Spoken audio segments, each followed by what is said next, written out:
This is Dominic. I'm from a town called Faraway. Maybe you heard of it, maybe you haven't. But it's story time. Sit your ass down and shut your mouth. Let's start this story off with the most powerful archangel in the world, Michael. He is the founder of the Lightsworn army and is the leader of Heaven's army. He is always accompanied by a beautiful dragon of judgment. And with one single powerful blast of its white mighty breath, it can cleanse all evil from his path. Michael's sole job is to fight and cleanse the world of all evil. And while doing this, he looks for fallen soldiers to join his army. Then you see, there's this thief, Raiden. He is one of the Lightsworn's biggest gun. He was a former thief, harmed many in his days, but in his final act, saved a young girl from certain death. He has in his service gone behind enemy lines and taken out plenty of enemy commanders. However, beneath these actions lie his wish for peace, his desire to swiftly put an end to this conflict, the conflict in the world and in himself. Then there's this damn mutt. His name was Ryko. He's the dog of a former man who got cursed by a disease. Sounds like my life story. Who has now passed away. Ryko, now in search for a purpose in this world and doing what he could to survive, he found a child, lost, alone, abandoned by this cruel world. But with age and time, he stayed with this child, doing everything he could to make him happy. And when the day finally came, Ryko died. But it's not all sad. In his passing hour, he was greeted by a familiar face. Then there was Lumina. She's a young mage in the midst of her apprenticeship, accompanied by her familiar, a cat, Rinyen. Though she is still inexperienced in the ways of all magic, she has mastered the ability of resurrection, a truly powerful feat, which has aided her and her comrades in a lot of battles. Then there's Lyla. She's a master sorceress, whose power can hold no bounds, but doing powerful spells tend to weaken her, sometimes even making her pass out. The power she controls is unlimited, but her body is not strong enough yet to handle their full potential. Then there's Wulf. He was once a man, cursed by an inflicable disease, turning him permanently into a werewolf. His power lies in his strength, and his new friends are the only ones he trusts. He is the first beast to ever serve the Lord on his quest, and one of the most powerfulest beasts in the service to the Lightsworn army. Excuse me, dear. Let me take it from here. They appear across time and space, answering the prayers of the innocent and those who wish for peace. By consuming vast quantities of holy energy, they appear on the material plane and challenge those evildoers who threaten the era they appear in. Once their job is done and the evil has been stopped, they return to heaven, disappearing without a trace.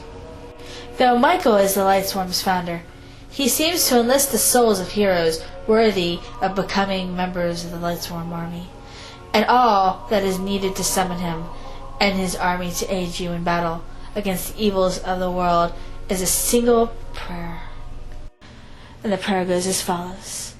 Michael, Lightsworn Arch, defend us in battle. Be our protection against the wickedness and snares of the darkness.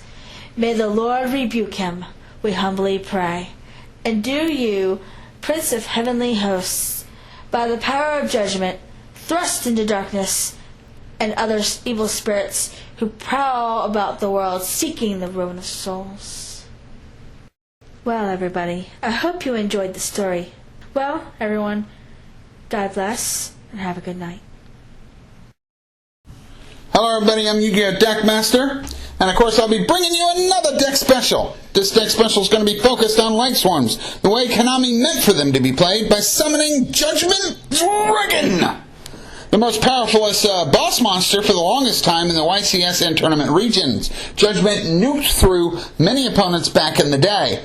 Of course, he's not as powerful as he could be today, but he's still a trifling monster to deal with, especially when you can get multiples on the field. The deck will be focused on that. I will not be running Minerva the Exalted one, the XYZ from Lightsworn, because $2,000 is a little too much for cardboard.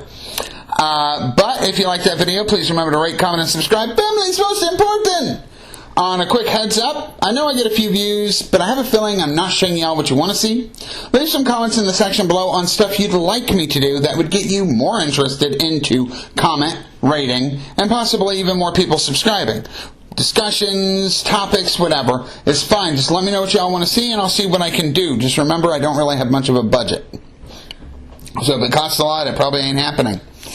And heads up for future videos, at least for a while, I'll be doing them the way I'm doing them in this video because my camera broke on my phone and I am not made of money to go get it fixed. So therefore, I have to record the only way I can.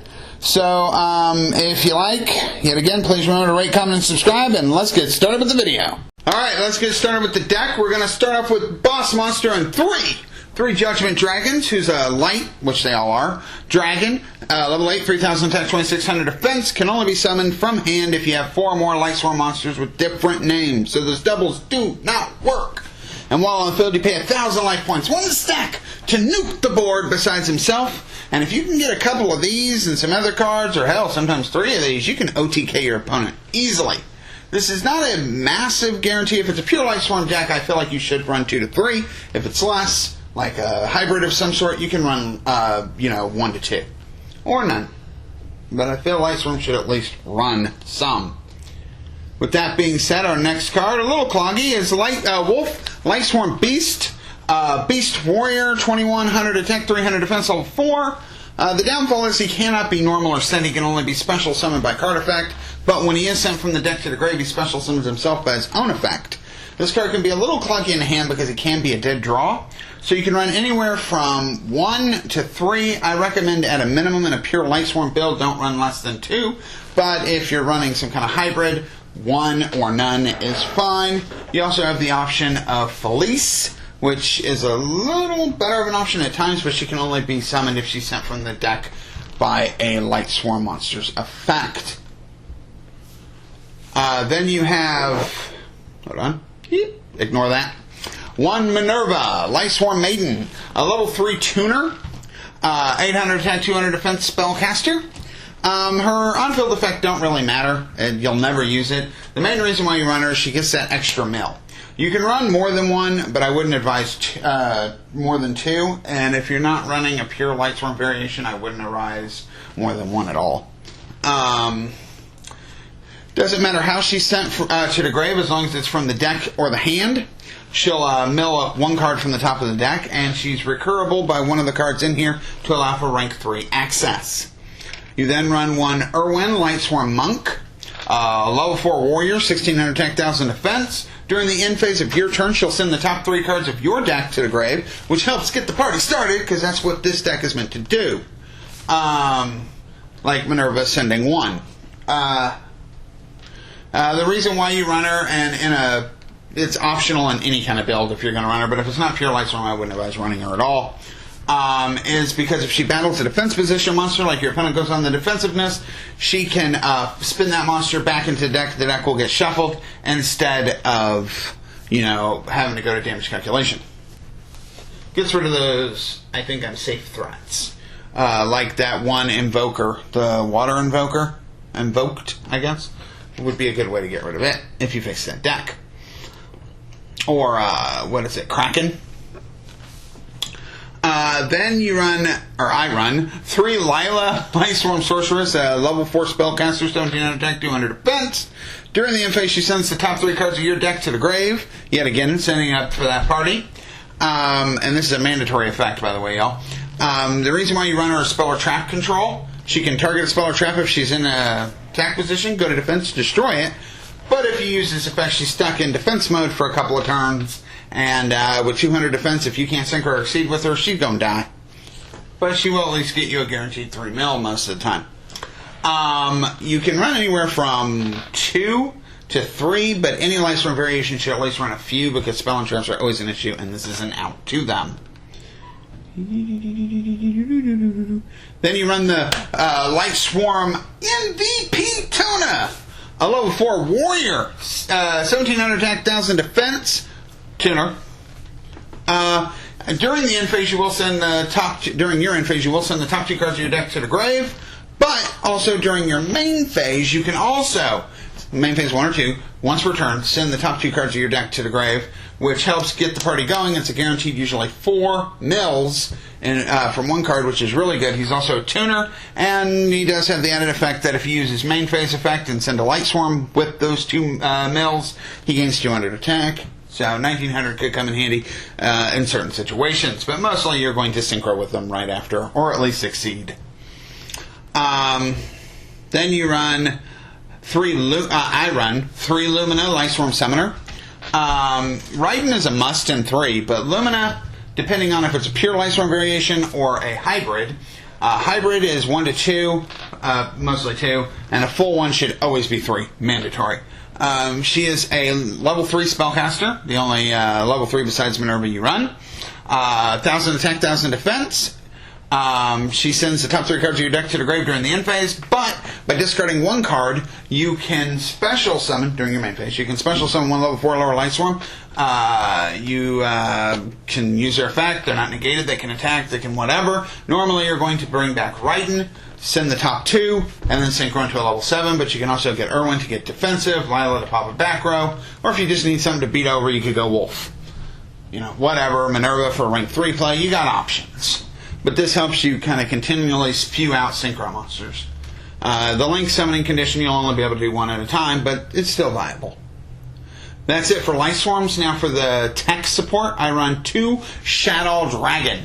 Level 4 spellcaster. Does that look like a spellcaster? Really? Does it? No, looks like a dragon. Even has a dragon in the fucking name. But he's a dark level 4 spellcaster, 1900 attack, 0 defense.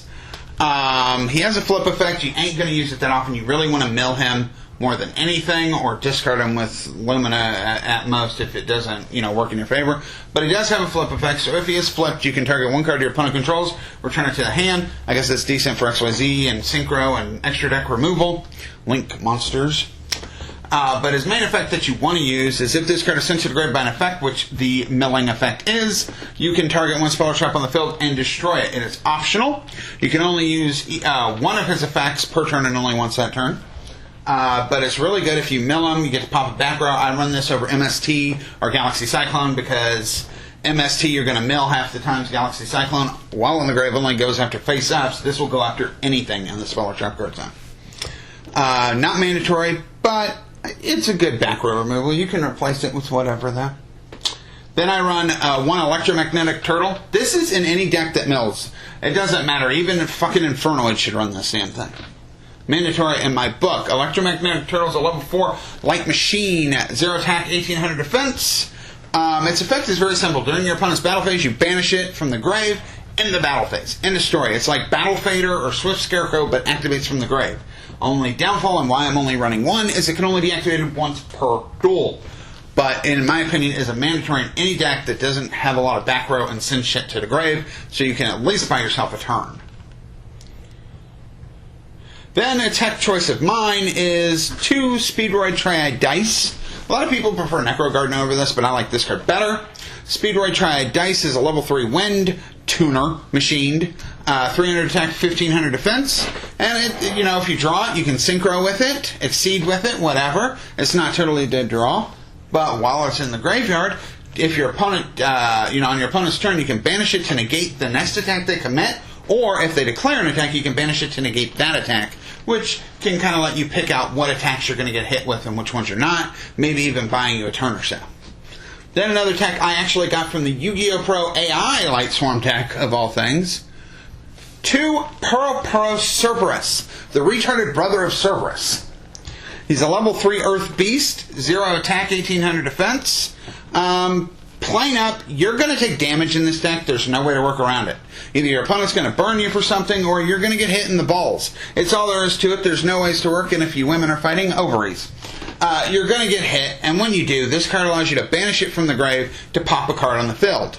So you can go after spell a trap that's bothering you, skill drain, Vanity's Emptiness, whatever. Go get that, solemn strike out of the way, negate it or it gets destroyed. Pop a monster, that's a problem, provided it can be targeted and destroyed. But it gives you outs to things that you normally wouldn't have the outs to. And it's both speedroid and this are not mandatory, but they're good text to run. And now for the spells, I run 3 solar recharges. A normal spell where you discard a Lightsworn, draw 2, and then send the top 2 cards of your deck to the grave. Gives you more cards in hand, fills up your grave, and gets a shitty card in your hand that you don't need, or can set up for the 4th name for judgement, or get a Lumina play going. Something like that. Get a dead wolf out of your hand. Minerva's effect will activate here, of course. Giving you that extra mill. This, in my opinion, any Lightsworn variation should run at least 2, and a pure one should run 3. Mandatory, hands down, is draw power. How is that bad? Then I run 2 Charge of the Light Brigade. This card right here is simple put. If you're running Lightsworn engine at all, max that fucker out to the highest quantity you can go. Right now it's 2. It's semi-limited. But if it ever goes to 3, you better be fucking running 3. This card is MVP. It's the searcher card of the deck. You're going to send the top 3 cards of your deck to the grave and add any level 4 or lower Lightsworn monster from your deck to your hand. Normally you want to go for Lumina and, discard, get raiden back, send some cards, synchro. But really you can search out whatever the hell you need at that point. Wulf and Minerva, I wouldn't advise it if you're playing this variation, but anything else, go for it. Then, of course, you run, and this is mandatory in my opinion too, 1 Foolish Burial. Send a monster from your deck to the grave. You can send a Shadol Dragon, becomes an MST. Set up Protection with Turtle, Speedroid, or Perpero. Get the 4th name in the grave, set up a Lumina play, get Minerva's effect off. You can just do so much. This card is universal. I would advise running it as well in the max, which right now it's limited and probably will always stay there. But run this card guaranteed. Then we run a tech of choices. 2 metalfoes fusions. I know. What? Am I insane? Yes, but that's the point. You're not fusing it, but while it's in the grave, it does have the effect of shuffling itself once per turn back in the deck and then letting you draw a card. Well, you run draw cards in this deck like Upstart or, 1 day a piece. Okay, you can run those, but you're going to mill them more times than not. Card of Demise ain't going to work, and you don't really want to run Pot of Desires. Banishing your shit is not how this deck is meant to be played. But this card allows you a guaranteed draw most of the time while I'm running 2. A guaranteed draw each turn so you can kind of go through your deck. And, in all honesty, Lumina can discard it if it's kind of a dead draw. Or you can set it, your opponent might MST at Twin Twister, because, everybody's Twin Twister happy. With that said, we move on to the traps, and I got 2 Phantom Knight of the Tomb Shield. Its on-field effect really don't matter. It can special summon itself in attack mode, which is really fucking stupid, as a Dark Warrior, level 3, 0 attack, 0 defense, in attack mode. You're not going to really want to do that during your opponent's turn. Wait for your turn, which is, you'd rather get it in the grave, so discard it if able, mill it if able. If you draw it, it's optional. If you want to play it like that, it can. It's not treated as a trap, so you can synchro and exceed with it, but still, there's better choices there. But while it's in the grave, if your opponent, except for the turn it was sent there, and it has to be on your turn, sadly, it has the whole breakthrough skill ruling there. If your opponent activates a normal trap, you can banish this card from the grave, negate that trap, and it'll go to the grave. Because it states you can banish this card, target a face-up trap on your opponent's field, and negate its effects until end phase. Well, when your opponent activates, say, a Storming Mirror Force or a Quaking Mirror Force, it's technically face-up for about 2 seconds.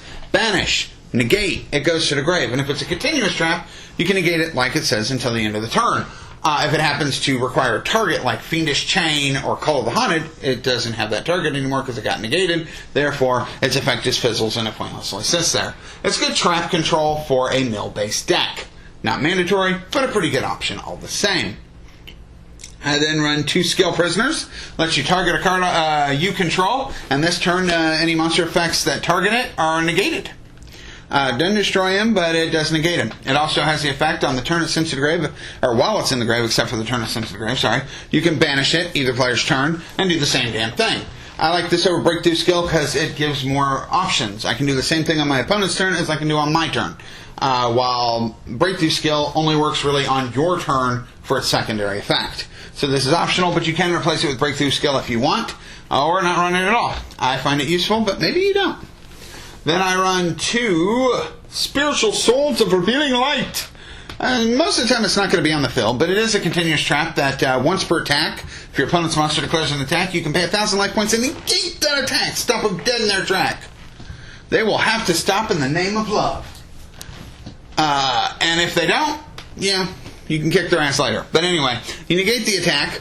But the main concept of this card is while it's in the grave, during your opponent's turn, you can banish it, and your opponent cannot attack you directly this turn. So if your board gets wiped, those OTK decks, this is going to guaranteedly buy you a turn, because they can't kill you, because they can't even attack you directly. Not, again, mandatory, but useful. If you're not running the snow and eclipse wyvern kind of build where you banish it with snow and get judgment to hand because it just doesn't fit your style, the next best option is I run 2 Lightsworn judgement. Its on-field effect kind of sucks. You place it on the top of the deck when it's activated. Whatever, you can discard it. You can do whatever you want there. You don't have to use it then. But if you happen to mill it by a Lightsworn monster's effect, you get Judgment Dragon to hand from deck. Simply put. I wish it said deck and grave, but get it from deck. So whatever the case may be, that's not a bad thing to run. Running more than 2 is optional, but hey, do what you will. I find it useful. I find it mandatory if you're running Judgment. You either need to run the Snow Eclipse Wyvern route or this route, so you can get JD to hand a little easier. Now we'll go to the side deck. This is, up for debate. Sorry, I need a drink. I run 2 Trick Clown. Perform Mage Trick Clown is a Spellcaster Light, level 4, 1600 deck, 1200 defense. I run 2 of these. And basically put for this deck only, pretty much, because you can target other Perform Mage monsters. But in this deck, if this card is sent to the grave, I can target itself, special summon itself, but its attack and defense will become 0, and I'll take 1,000 burn. This can allow for some pushes, but sadly you can only do it once per turn. So if you got better options than these guys, hit me down below. I would love to find replacements for these guys, because I feel like they don't really accomplish when you mill more than one at a time, and it's just like at times they're helpful, but at times they're not. But I just couldn't think of anything else. I then also run 1 extra Speedroid Triad dice, more attack negation, and extra tuner. 2 Necro Gardnas does the same thing as Triad dice in the grave, banish it to negate the attack. It's a Dark Warrior, level 3, 600 attack, 1300 defense. No tuner aspect, why I like Triad better. But this guy comes in a lot of different rarities that are really cheap, so hey, you can get a shiny. I run 1 Leviair, the Sea Dragon, because, if I'm running those perperos and tri-eyes and all that stuff, I can bring them back and then send them to the grave, or bring back tri-eyed and go for a synchro play and get it back in the grave so I can use its effect all over again. Don't bother bringing Magnetic Turtle back, because you can only use the effect once per duel, so it doesn't matter if he's in your grave again. Unless you want to go for a rank, and it just so happens, a rank 4, and he just happens to be banished. I then run 1 Soul Charge to help with bigger pushes. I target any number of monsters in my grave, special summon them. If I do, I take 1,000 for each, and I cannot conduct my battle phase this turn. It's limited to 1, so obviously I'm only going to activate 1 per turn, but this can allow me to push for some pushes if I decide I need that in this deck. I run 2 monster reincarnations where I can discard a card and target a monster in the grave and add it to my hand. This helps get back JDs or Luminas. If I know I'm milling them too much, I can side these in to kind of help go. I run 2 Machine Angel Rituals. Yet again, what the fuck? No, I don't ritual summon in this deck, but while this card is in the grave, if a monster or monsters I control would be destroyed by battle or effect, I can banish this card instead. So, really cool combo to do with this deck. It's not only this, Torrential and whatnot, Dark Hole, Regeki out the ass. This will help keep your shit safe, and help a little bit on battle protection too.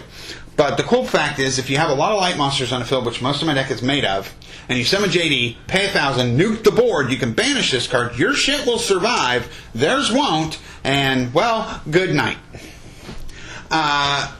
So, it's a cool little tack to run against mass destruction decks. Sorry.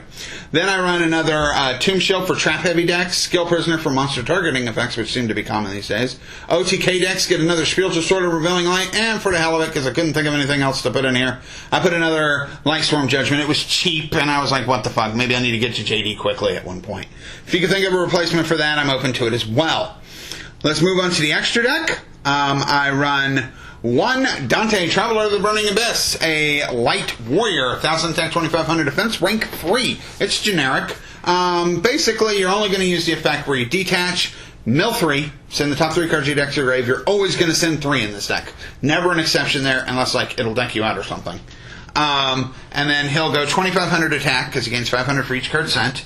He'll attack and he'll go to defense. That's it. You're not going to use the other effects. You don't run the Burning Abysses. That stuff don't matter. He's just to help to fill your grave up. But this and Solar Recharge have one little problem. The milling is considered a cost, so therefore Shad Dragon will not get his effect off. Or not Solar Recharge, sorry. Church of the Light Brigade and Dante cannot get Shad Dragon's effect off, but hey, whatever. Right? I then run one mechqiupped Angieer, rank 3, generic, 1800 attack, 1000 defense, fairy, light. Light, again, yeah. Once per turn, during either player's turn, I can detach one XYZ material, target an attack position monster, it goes to defense, and it cannot be destroyed by battle or effect this turn. This is useful if, oh shit, I have nothing else I can do, I need to buy a turn, okay. Unless they castel it or something, you know, I guarantee to keep myself alive for a turn, even if that's the only thing on the field. You can target other things, but you're mostly using this as a safeguard. This is a defensive XCs to keep you alive. I usually will side this out for leviair if I'm going that route. I then run two rank 4 Sterlingen Paladynamo. Yes, most of you probably don't know what the fuck this thing is. It's a warrior light, 2000 attack, 1000 defense. And I think more people that run light decks should be running this. Once per turn, you can detach 2 XYZ materials from this card, target a face-up monster your opponent controls, its attack becomes 0, and its effect is negated. So it's guaranteed when you attack with them, that monster, you're going to deal 2,000 or higher if you have something higher on the field.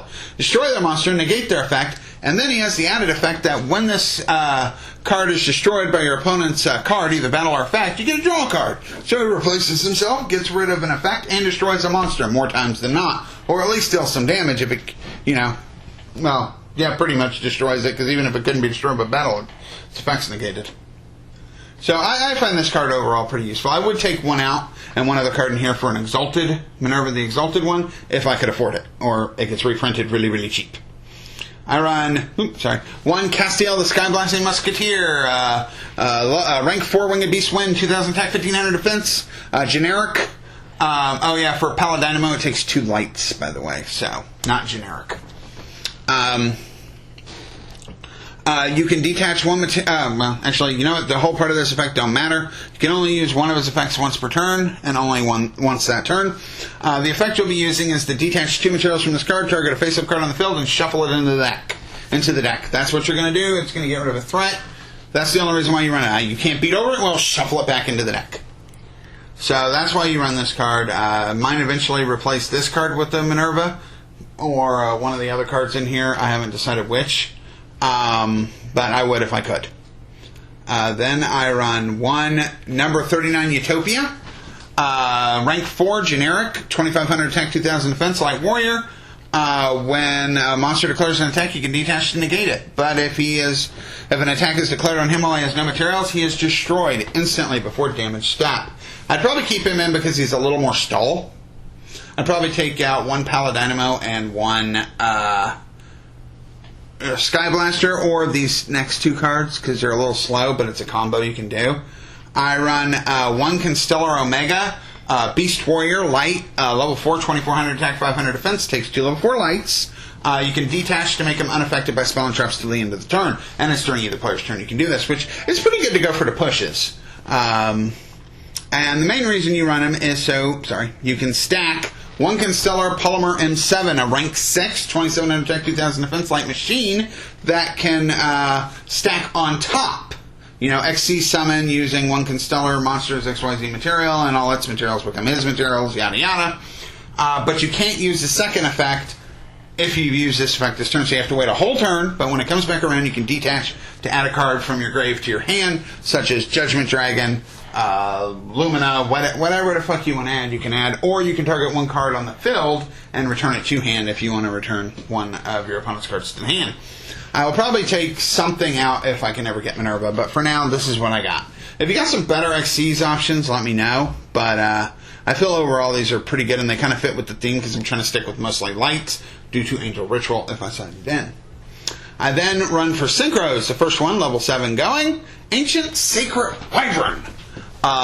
Basically put, it's a fairy light, level 7, 2100 attack, 2000 defense. You're going to go Lumina and Raiden for this because it requires a light tuner, which all your tuners are light except for Triad. You're only going to bring this thing out if your life points are higher than your opponent's, because if it is, this card gains attack equal to the difference. So you bring this out mid to late game when your opponent's life points is real low, you've got a noose of a beater. I've gotten this thing up to 9,100 attack. So, yeah, pretty much OTK with a good swing. Then, obviously, I run one Black Rose Dragon. A Fire Dragon, level 7, 2,400 attack, 1,800 defense. It's generic. And the main effect you're going to be using here, because you don't run plants, is when this card is synchro summoned, you're going to destroy all cards on the field.